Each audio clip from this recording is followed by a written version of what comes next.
Kare-Kare, a stew the color of late sunlight, from Pampanga, the old kitchen heart of the Philippines, where Kapampangan cooks have coaxed sweetness from oxtail and ground peanuts for longer than the recipe was ever written down.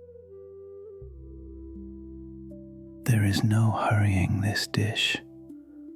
The sauce is not thickened with flour or with anything from a jar.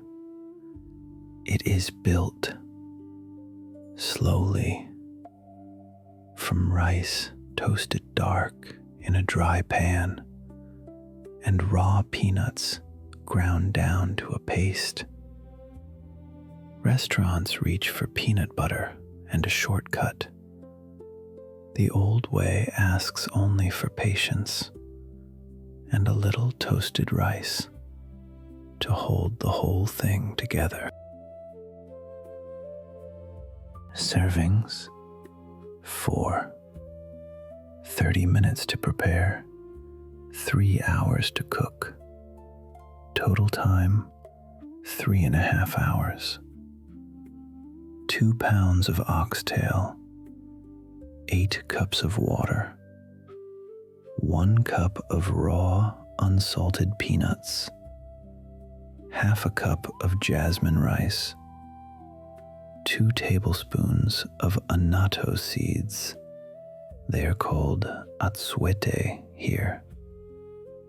4 tablespoons of bagoong alamang, salted fermented shrimp, 3 tablespoons of a neutral oil, 1 yellow onion, and 4 cloves of garlic, 2 Chinese eggplant, 2 heads of pak choy, and 2 pieces of gabi, the taro root, 10 long beans, and half a teaspoon of salt.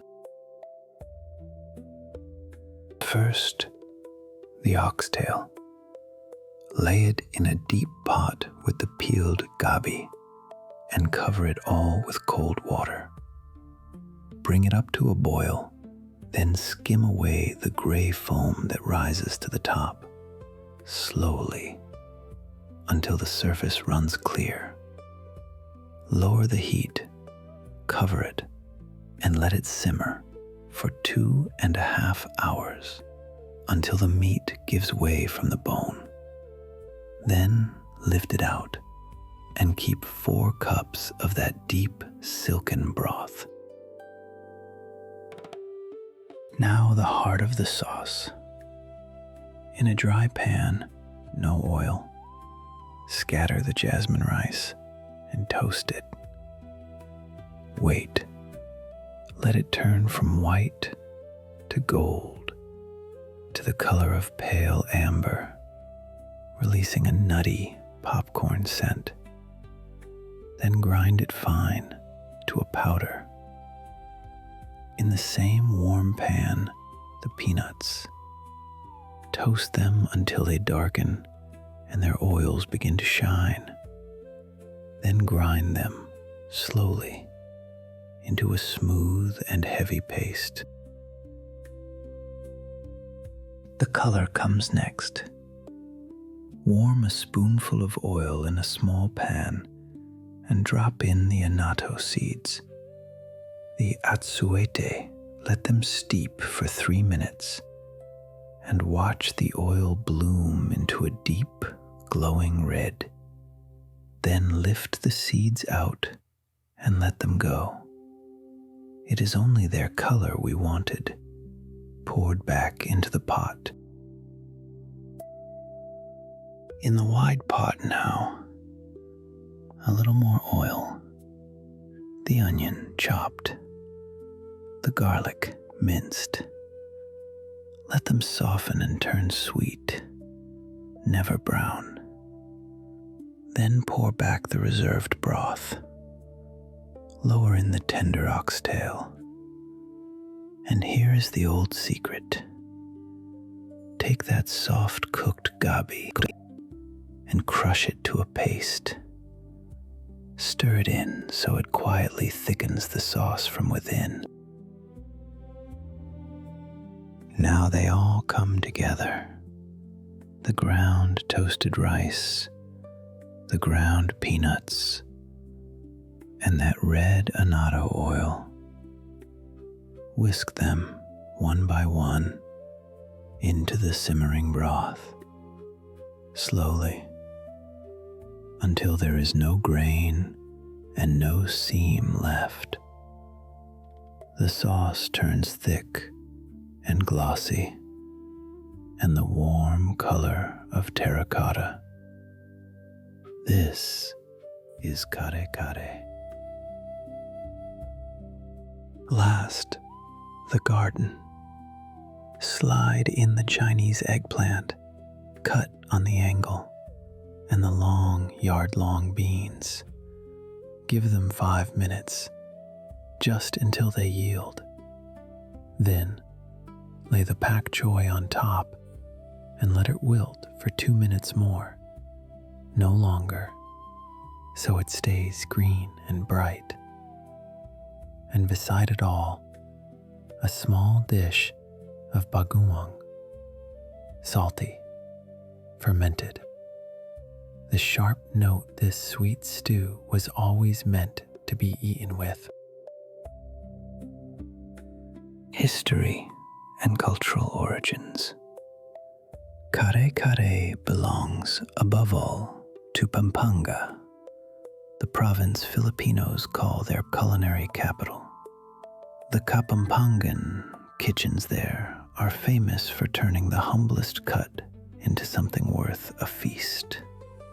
And no cut is humbler than the oxtail, the very end of the animal, slow cooked here until it becomes the richest thing on the table.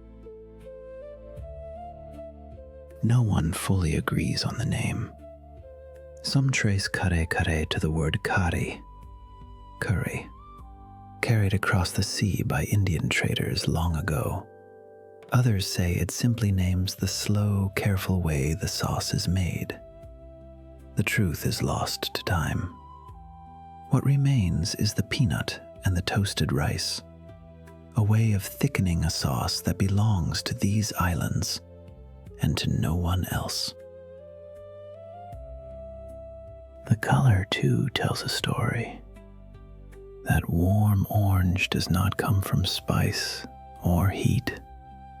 It comes from the atsuete, the annatto seed, steeped in oil for nothing but its glow. And the bagoong beside the bowl is no afterthought. The stew is gentle and a little sweet. The fermented shrimp is its salt, its sharpness, the two halves of a single taste. This is fiesta food. Kare-Kare is not a weeknight dish. It is the pot that comes out for birthdays and homecomings and the long tables of a town fiesta. The dish that says a family had time and love and a whole afternoon to give. In Kapampangan homes, they will tell you the sauce should coat the back of a spoon and never be rushed. Ladle the Kare-Kare into a wide bowl. The oxtail, the greens, the sauce pooling thick and orange around them, a mound of hot white rice beside it, and that little dish of bagoong waiting, the way it has always been eaten. Kare-Kare is the rarest kind of recipe, one that turns patience into something the whole town gathers for.